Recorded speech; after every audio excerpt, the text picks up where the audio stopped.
nag-trending ang isa sa inyong mga eksena.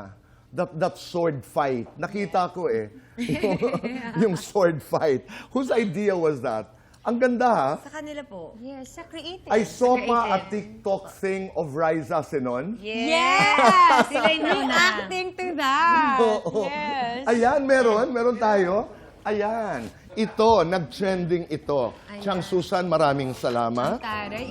Mas maganda nga to eh. Ibang version to. May budget itong Sa amin, sword na plastic to. lang talaga. Sa amin.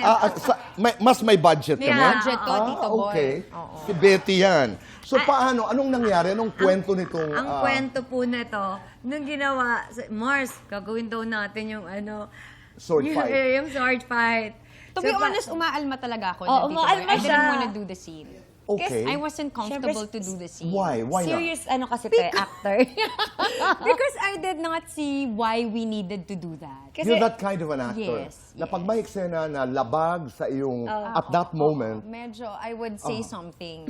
and you Kasi said it. I said it. I'm like, why do we need to do this scene? I feel like hindi naman siya kailangan talaga. Doon sa away namin. So what convinced you to do it? Masunurin ako.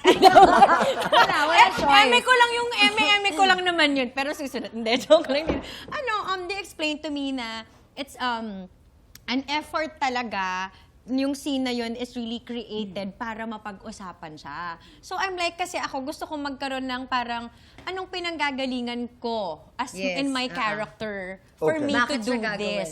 I also want to take into consideration as an audience. How will Tama. the audience take this, di ba? Oo. Tapos parang na-realize ko na lang, siguro si Olive naman, sa sobrang Running kuku, di ba?